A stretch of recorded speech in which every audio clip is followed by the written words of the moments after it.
Welcome back to my channel, you guys. It's Sabrina Monroe here. If you're new here, thank you so much for tuning in, and if you're back, welcome back. You already know what it is. Y'all said y'all wanted more story times. My last story time, y'all went off. We're at 8.1k views and counting, so you already know I'm back with some more tea. And as you guys could see by the title, this is about to be a spicy one. And yes, I did run off on him, happily, proudly, unregrettably. Stay tuned, y'all.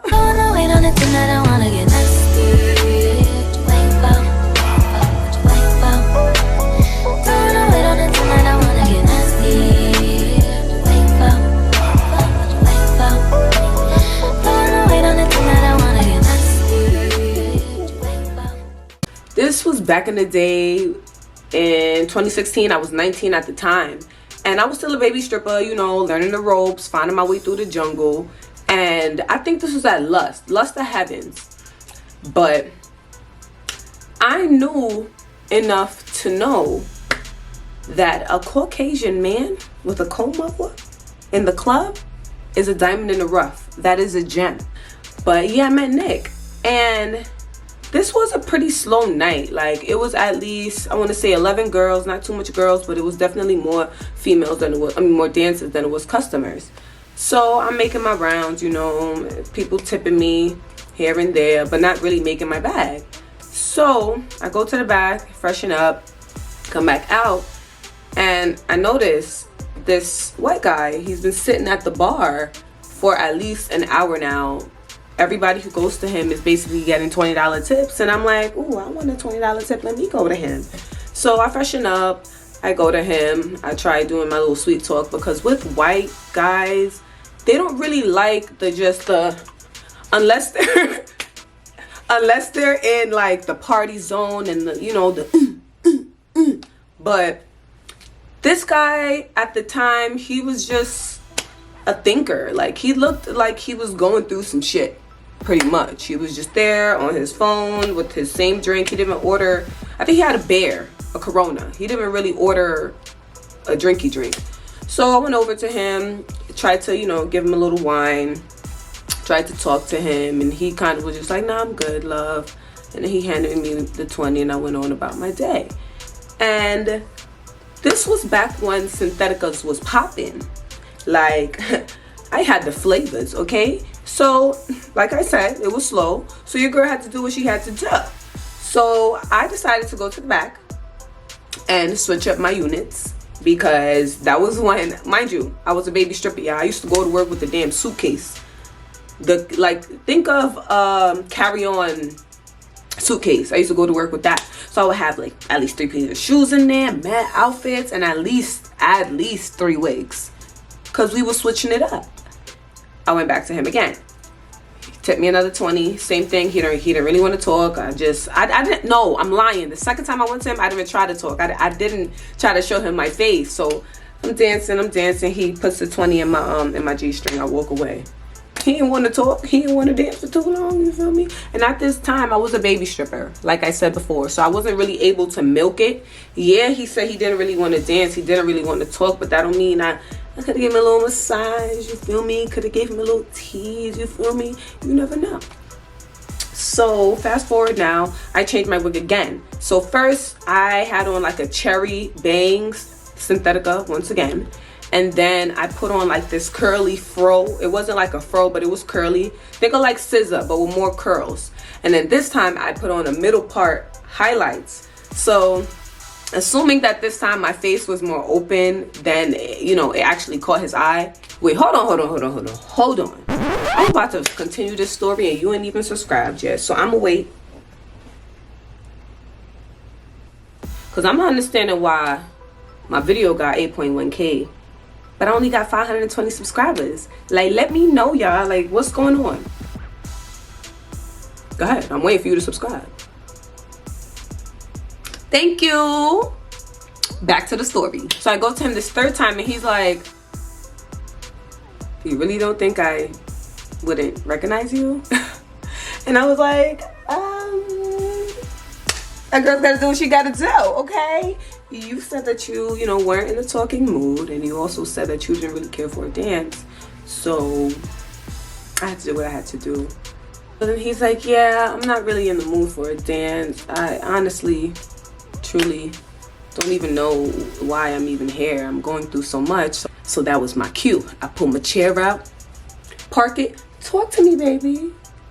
What's on your mind?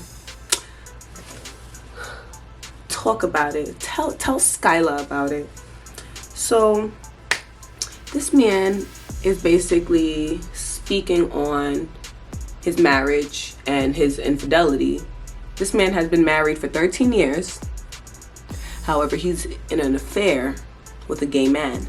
He has 4 kids and he's in a gay relationship outside of his marriage. Now, his wife, based off of what he was telling me, is unaware, doesn't even know. She's not even skeptical, being that he works so much. So this was, I approached him kind of like the end of the night at around like 1:40, 2 o'clock, and being that it was slow, they closed the club early. So we kind of ended our conversation short. He bought me probably like 2 drinks. He ended up giving me all the money, all the cash that he had, which was like $200. And we exchanged numbers, and he basically let me know he doesn't live in the city. He stays in New Jersey. He comes back and forth to check on his company. He doesn't come often, but when he's in town, if I want to like go on dates, he's more than happy to have my company. He didn't really go into detail day one in the club, which I didn't expect him to, because the next 6 months was like jaw-dropping. So the next day, I hit him up. I did, baby. Hi, Nick. It's Skyla. Sent him a little cute picture. He's like, oh, hey, Sky. What you doing? I'm actually headed to the city. I'm in there. So we meet up at this rooftop. I don't remember the name of it, but it was not too far from like Wall Street, and it looked expensive in there. I ain't spent $1, but it looked expensive in there. So we got a table, and he's kind of like, trying to do small talk. Or how's your day? How was yesterday? I know this was kind of slow in there, Did you make your money? Whatever. Fast forward now, and we get into, the topic at hand. His relationship and his marriage. So he starts going a bit more in depth about his boyfriend. His boyfriend's name is Ryan. His boyfriend's name is Ryan. They've been together for 3 years, and Ryan is 26. Now, Nick is 42. I didn't get that earful the night before.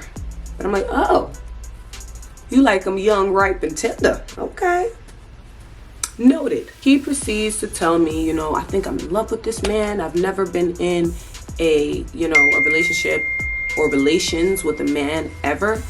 But, Ryan kind of brings that side out of me. I feel devastated being that I have 3 boys and a daughter with my wife of 13 years.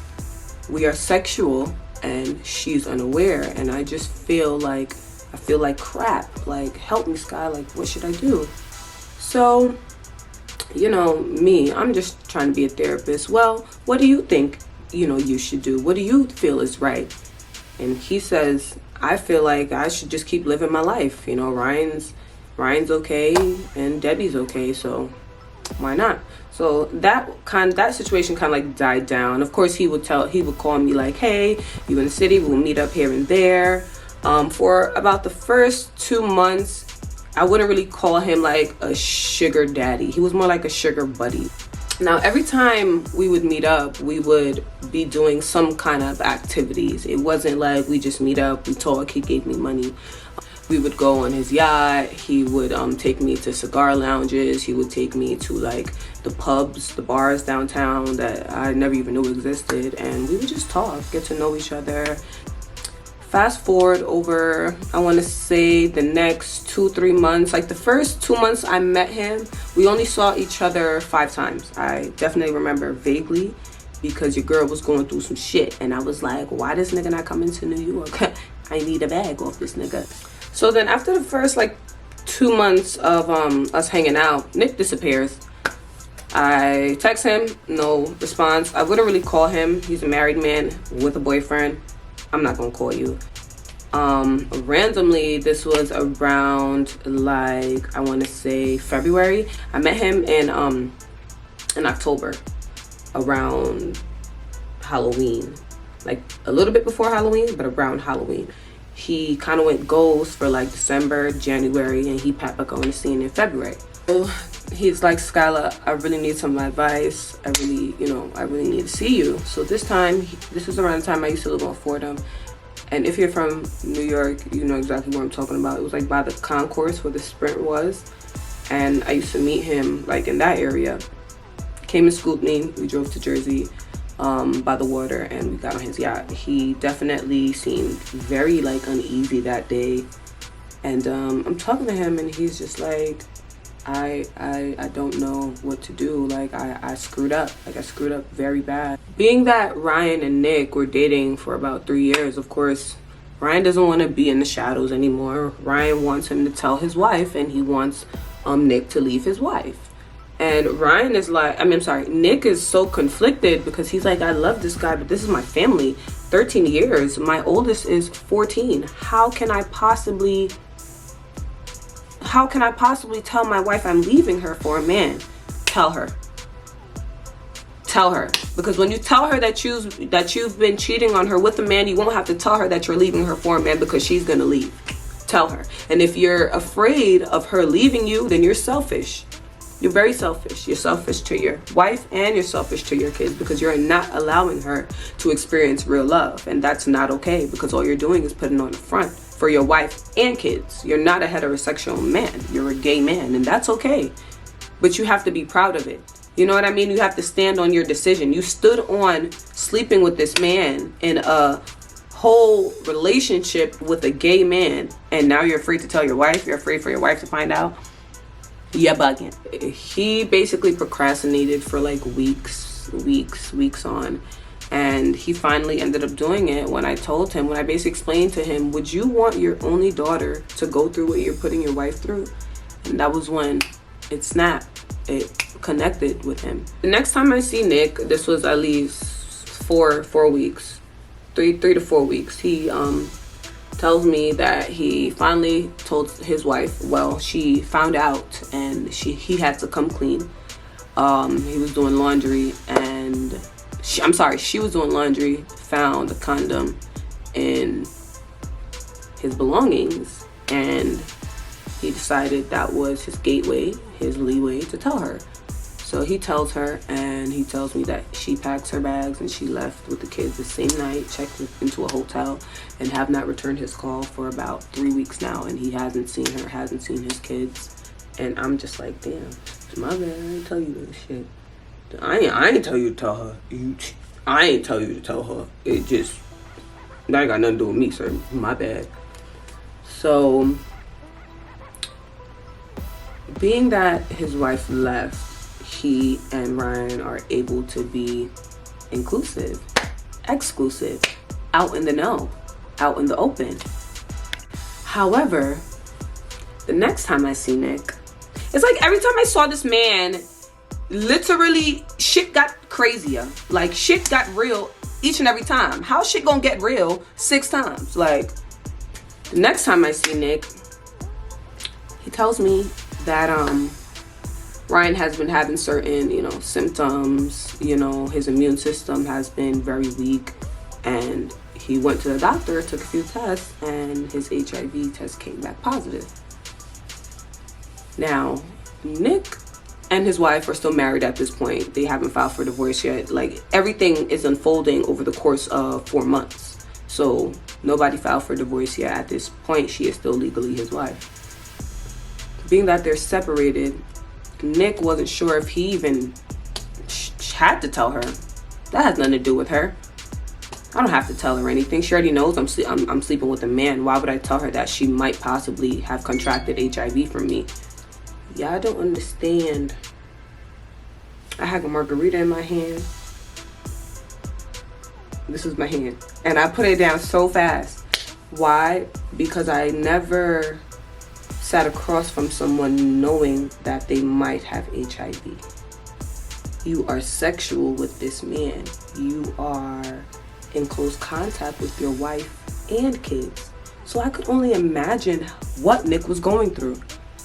So Nick is like, I'm just bummed because I'm so terrified to take a test, because if I take a test and it comes back positive, what am I gonna tell my wife and kids? Nick, take the test. You want me to go with you? Take the test. Okay, so now I'm not speaking as a stripper. Now I'm not just telling him what he wants to hear. Now I'm speaking as a woman, because now you're dead wrong. Like, you was already dead wrong for cheating, but now you dead wrong. Like, or like, you don't know if you want to take the test because you don't know if you want to tell her that you have it. What? I basically convinced Nick to take an HIV test, and he got a test, and it was negative. Now, you're not in the clear. Nick ends up telling his wife. His wife served him with divorce papers within that month. And I don't remember if their divorce was finalized or not yet, but I do remember him kind of having regrets and taking them out on Ryan. And he would tell me, like, he's not proud of it, but this man ruined his life. If he was just okay with just being a FUCK buddy, you know, they would have been good to go. So I'm looking at this dude like, you niggas, even you Caucasian niggas, what? You decided to dip your dog in the bun. I'm not understanding. You had a whole cat back home and you wanted to dip it in the bun? It don't make no sense. So how is it the bun's fault? Or the cat's fault? It's the sausage's fault. It's your fault. So at this point, my job is to be a listener. I am not giving any more advice. I gave you advice and now you blame it. I don't want you to blame me, okay? I'm listening, okay? I don't want my money to stop coming in, you feel me? I got bills, you feel me? My savings was looking hefty, all right? So I'm a yes man again at this point. So, being that, you know, he's taking his anger out on Ryan, no one wants to be a punching bag. No one wants to be a punching bag. So Ryan is like, okay. So I have not saw Nick more than I saw Nick when Ryan left him. It was, hey Sky, you free? Hey Sky, you free? This is when I started to get more comfortable with him. Like, he would drop me off closer to my building, not on my block, not even 2 blocks away from my block, but closer. He would drive me to go pick out furniture. We would go shopping together. Before it was kind of like dates and like talking and me just seeing him when I could. And now it's more of the sugar daddy vibe, but without the sugar. So I don't see Nick for another 3 weeks, assuming that he's coping with everything, trying to stay sane, trying to stay alive, you know. Probably not even trying to go through depression. So he was in town again, checking on his business, and he contacts me. And a few days before that, I had text him, letting him know that I needed to pay my phone bill. I didn't get a response. He usually wasn't really a texter. Like, I'll text him, he'll see it, he'd call me. And today he was like, all right, I'm in town, I'm already headed your way. I'm gonna pick you up by Fordham and we're gonna pay your bill, but I have something important that I want to talk to you about. And I'm like, okay, cool, no problem. So he scoops me up, and it was by the bus stop on Fordham Road, by the 12th bus stop. He scooped me up from there because I used to live on Marion, so I used to walk down. He scooped me up from right there, and he took me up by the concourse to the Sprint.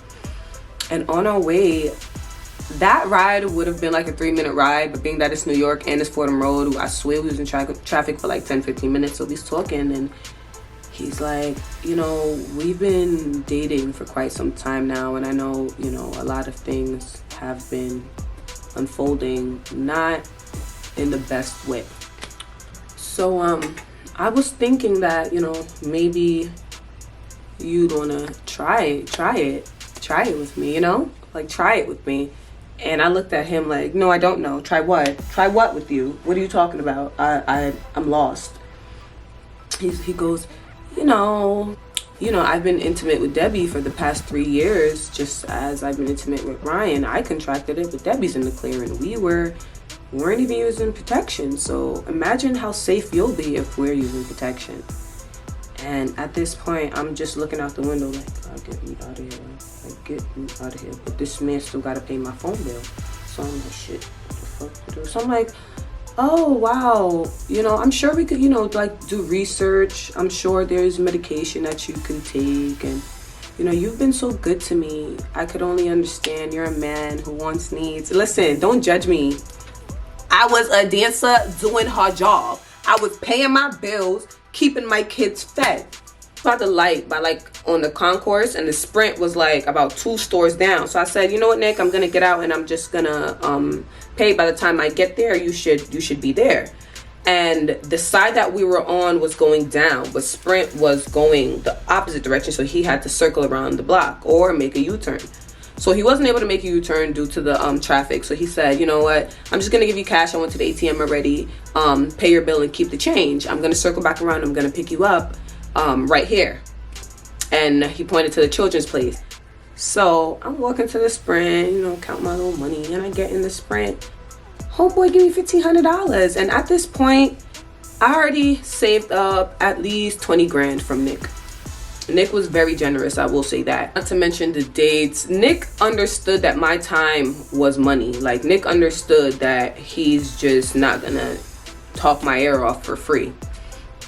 So at this point I already had 20K saved up from Nick. So your girl respectfully paid her phone bill, hopped out the Sprint, look right, look left, did not see his Benz, and I booked it. I was out. I was out. I don't even know what block it was, but I didn't even bother going down the concourse. Cut on the black block by like 167, got straight to Marion, went back home. Like, you would have thought, what? Try what? I'm not your wife. I'm not your nigga. What? Like, y'all don't even understand how my heart was.